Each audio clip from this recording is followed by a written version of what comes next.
大家好，我是狼王，欢迎来到狼王带你抄美股，一个准到凶残的中短线交易频道。老规矩，点赞、评论、分享本频道给你喜欢炒股的朋友。我们闲话少叙，直接进入一周一次狼王最重要的下周行情推演的节目。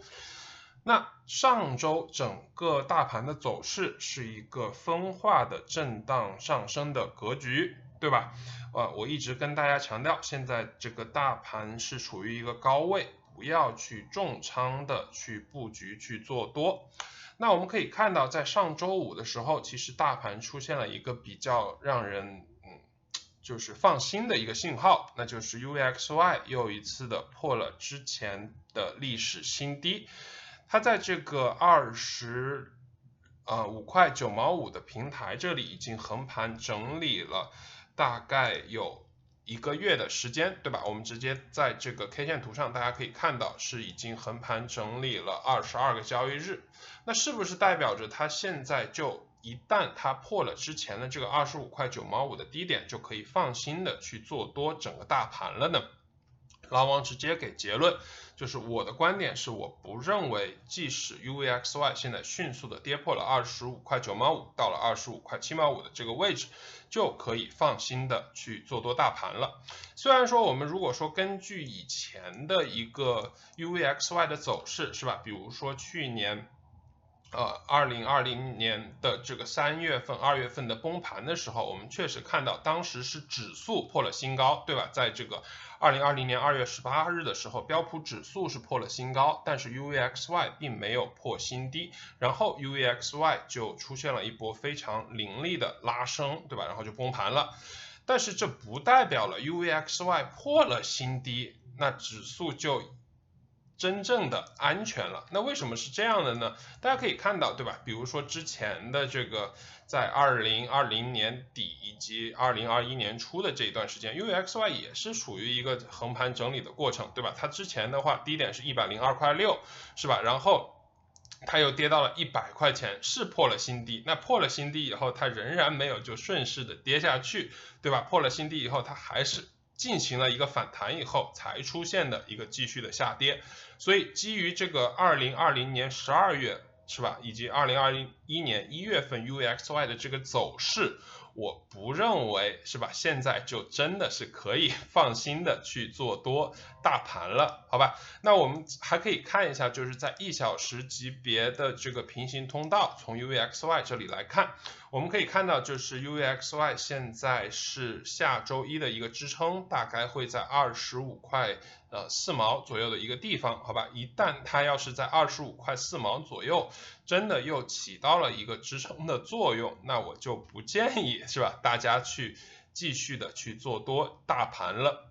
那我个人对下周大盘整体的一个感觉呢，就是大盘大概率的会继续的进行一个横盘震荡，也就是说可能会有很多日内交易的机会，但是整体大盘的大方向现在仍然没有出来，好吧？再次给大家强调一下这个观点，就是下周我看大盘是继续的横盘震荡，甚至会向下，但是向上的空间并没有很大，好吧？这是我的观点，就是大盘下个星期向上的空间没有很大。我们说完了 UVXY 以后，也可以从标普这里来看一下。标普的话，大家可以看到，其实在迪马克时间序列来说的话，它上个星期已经进入了一个4小时级别的高8，对不对？那也就是说，如下星期一开盘，标普指数大概率的话就会有一个4小时级别的高9。那遇到4小时级别的高9，我个人的观点是它不会，是吧？再次强调，我不会认为它就这么会迅速的站上4500点的一个压力位。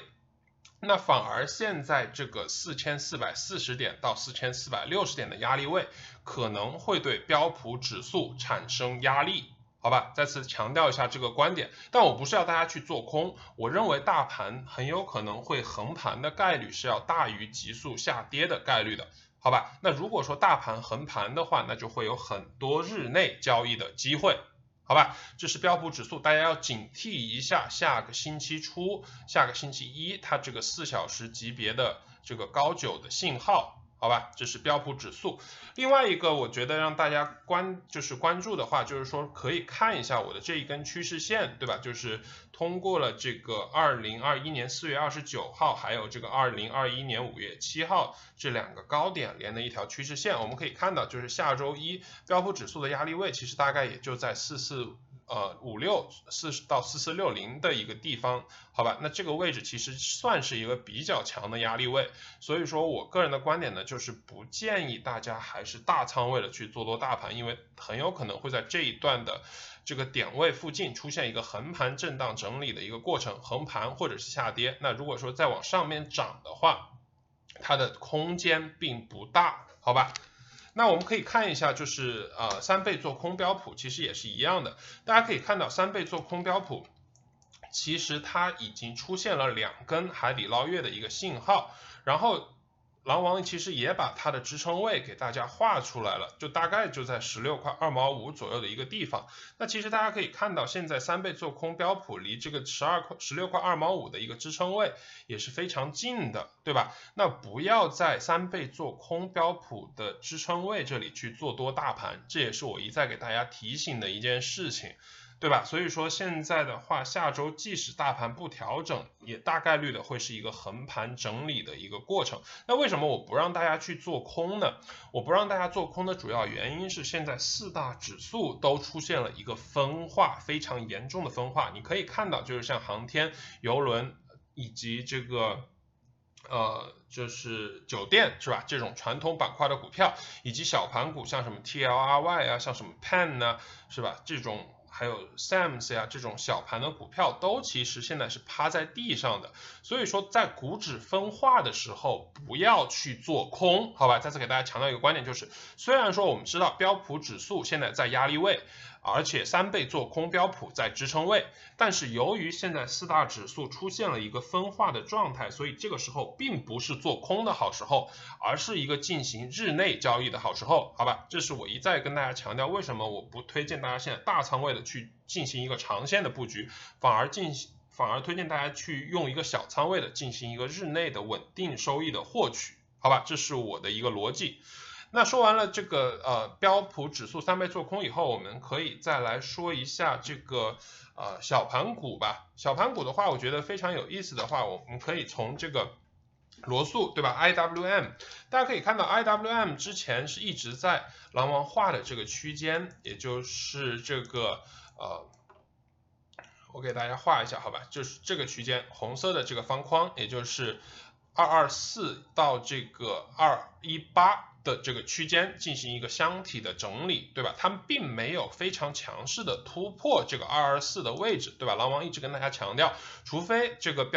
罗素能站稳224，不然的话我们也不能说罗素已经进行了一个企稳的动作。那我们也可以知道224是一个非常强的一个压力。那如果说现在罗素也在压力位，那为什么要大家现在去做多呢？对吧？这个逻辑就是不要在压力位去做多。好吧，不要在压力位去做多，这也是为什么我一再跟大家强调，虽然说现在 UVXY 破了新低，但其实现在很多的指数，不管是标普指数还是罗素指数，其实都是在一个压力位的，好吧，都在压力位，所以不要在压力位去做多，但是不代表大盘会跌，因为现在的整个的指数的分化是非常的严重的，所以说这个时候我的建议就是少动多看，进行日内交易，获取稳定的套利。重点的话我会一直的给大家重复。那我们也可以看一下，就是3倍做空罗素，对吧 ？TZA 这一只股票，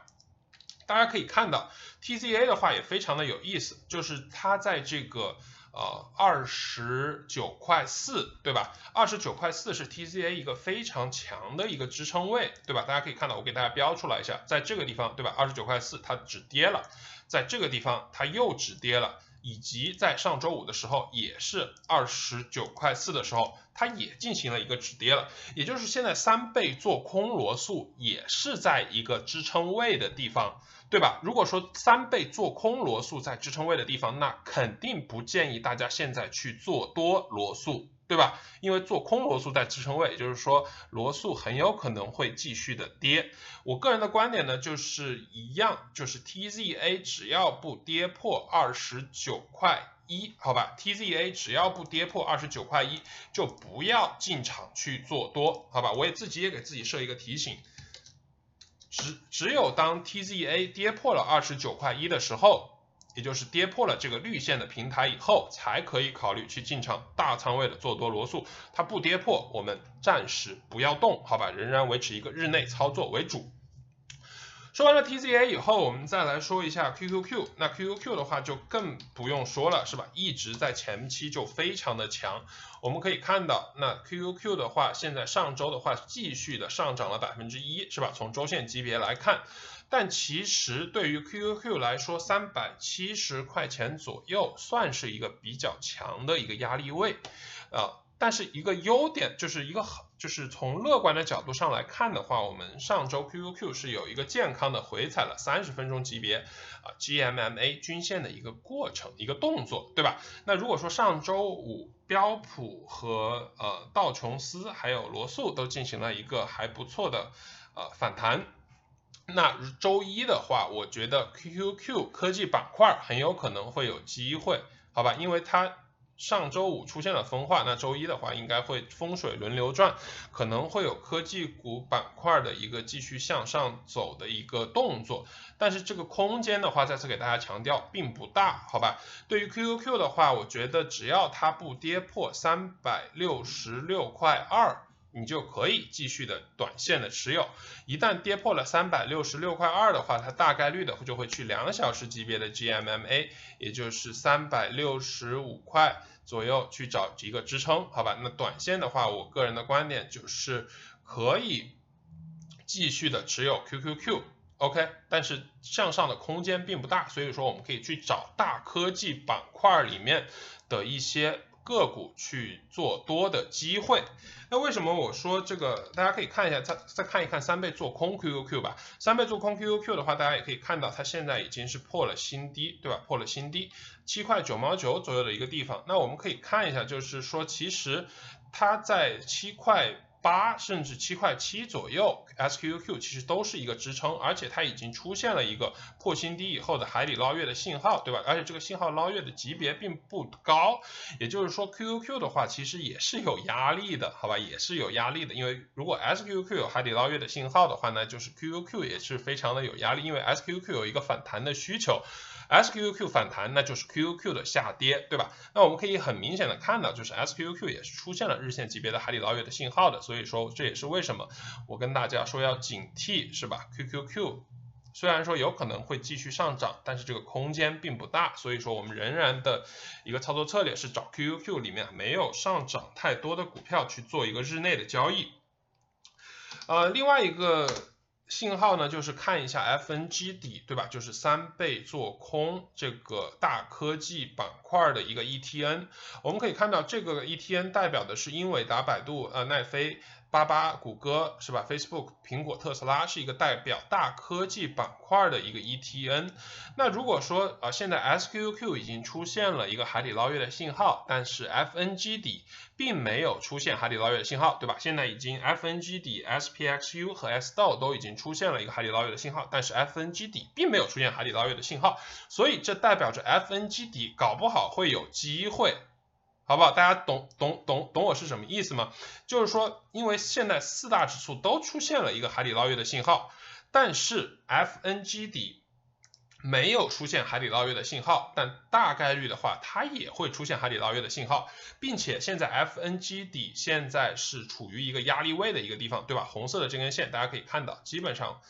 打到了这根线 ，FNG 底暂时都会受到一个压力，对吧？1个、2个，是吧？3个。4个，那也就是说，下个星期很有可能会出现大科技股里面日内的机会，好吧？也就是说，我们要去找大科技股里面还没有动起来的股票去做一个日内的交易，很有可能会有机会。有哪些股票呢？那第一个，我就直接的告诉你，特斯拉可能会有机会，好吧？特斯拉的话，我在周五的视频里面也跟大家说了，现在在1小时级别 GMMA 这里整理，只要它不跌破这个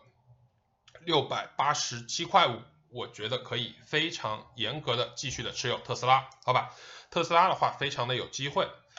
对于巴巴和巴巴和百度的话，那毕竟他们太有这个中概股的风险，所以我不建议大家去做。那如果真的想去做大科技股的话，仍然是做多特斯拉。好嘞，那我这个大科技股也说完以后，最后再说一下这个道琼斯指数。那道琼斯指数的话，我觉得，我们首先还是来看一看3倍做空道指，对吧？3倍做空道指，大家可以看到上周五已经破了新低，并且也出现了海底捞月的信号，好吧？这一根海底捞月的信号，大概率的就代表道琼斯指数还有继续向上涨的空间，但这个空间不一定大，好吧？这个空间不一定大，所以说对于持有道琼斯板块的朋友，可以继续的持有。为什么说道琼斯板块向上的空间不大呢？是因为现在 SPXU 还有罗素还有 QQQ 其实都离它的压力位不远了，所以说即使道琼斯指数它继续的上升，我看大概35,500到35,600左右的一个地方也会是一个比较强的压力，所以说向上的空间确实有，但并不多，所以说我个人的观点仍然是推荐大家一个日内交易为主，好吧？这是道琼斯指数仍然有上涨的空间，但是我们要注意一下，就是3倍做空道指大概在29块钱左右的一个支撑，它现在30.5块毛离29块钱左右还有一定的距离，所以说持有道琼斯板块的股票可以继续的持有。但是我不建议大家去追高，好吧？另外一下就是有朋友问金融板块是怎么样的，对吧？金融板块的话，我告诉大家，现在不建议大家去追多金融板块的股票，因为金融板块的股票其实马上就要到这个支撑位了，而且它也是出现了一个就是日线级别的海底捞月的信号，好吧？即使你要去做多道琼斯板块，也不要去追就是上周五涨得非常好的金融板块的股票，强调一下。好嘞，那现在4大指数都说完了，简单点总结一下呢，就是下周的整体的行情是吧，很有可能会是一个横盘震荡，或者是略微的向上攻，就是向上的空间并不大，所以我仍然建议大家保持一个少动多看的一个原则，以日内交易为主，因为现在毕竟标普指数和那个科技指数还有小盘股其实都处于一个压力位的一个地方，或者离压力位非常的近，所以说我不建议大家去进场大仓位的做多，但是很有可能如果大盘进行一个横盘整理的一个过程的话，那整个个股的话会有非常好的机会，所以我仍然下周的策略是重个股而轻指数。UVXY 的话不建议大家去进场的做多，好吧？虽然说它有可能，因为它现在已经跌破了之前的前低，你要是说它直接跌到22块也是有可能的，所以不建议大家去做空，好吧？再次强调一下，不建议大家去做空，因为指数处于分化的状态，而且 UVXY 已经破了前低。说完了4大指数以后，我们再说一下比特币和这个黄金。比特币的话，现在我是用的富途的木木，所以说比较好的话是我又有可以跟大家讲比特币了，对吧？可以跟大家讲比特币了。比较大家要注意一下的话，就是比特币现在是一个周线级别的反弹，好吧？我们再次说明一下，比特币现在只是反弹，并不是一个反转的一个过程。持有的朋友可以继续的持有，我觉得只要它不跌破42,400点的话，那你就可以继续的持有比特币，但一旦跌破了42,400块钱，那一定要止损离场，好吧？它现在只不过是一个下跌浪中的反弹，不能把它当做一个反转的信号，我觉得它甚至还有可能会继续的，是吧？向下进行一个盘整，但是它现在既然已经出现了一个反弹的动作，我们就可以继续的持有，只要它不跌破42,400块钱，继续的持有。它下周的一个目标位大概是在这个48,900，就是49,000块钱附近，可能是比特币下周的，如果说它继续的向好的话的一个目标位，好吧？目标位49,000，跌破了42,400块钱，一定要严格的止损离场。说完了比特币以后，我们再来说一下黄金。那黄金的话，我在上周也跟大家说过了，对吧？就是说现在它是收在了周线级别的支撑，也就是1759左右的一个地方。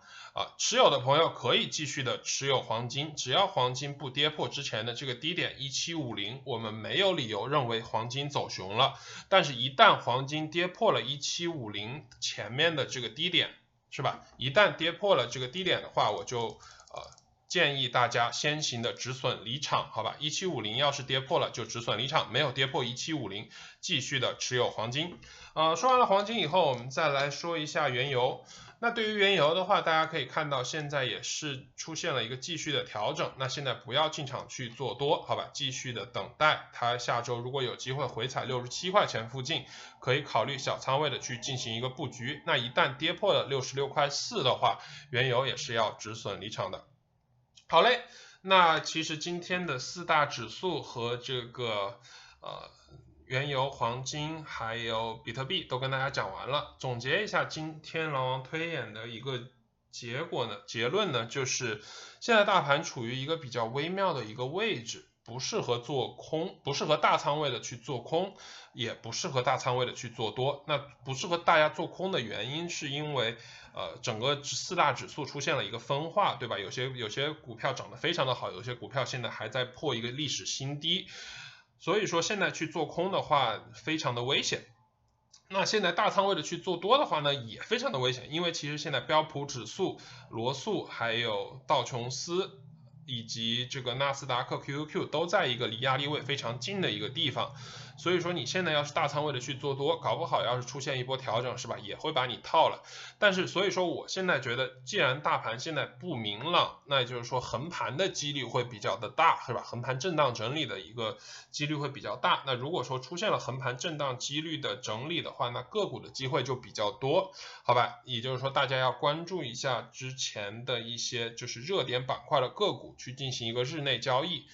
这样的话可能会比较的舒服，对吧？关注的话主要关注就是下周初的话，很有可能大科技股的话会有机会，好吧？就比如说像特斯拉、FNGD 里面那些股票可能会有一些日内的机会，大家可以关注一下。具体的点位以及一些具体的股票的分析，你可以去看一下我昨天周六的几个讲个股的视频，还有我上周五的一个复盘视频里面有讲个股。那些个股的话，具体的点位、具体的机会，大家都在那些视频里面可以讲了，你可以去看一下。以及明天的盘前快播，那我也会讲一些就是个股日内的入场位以及止损位。好嘞，那非常感谢大家今天也收看狼王的节目，祝大家下周交易顺利我们明天再见。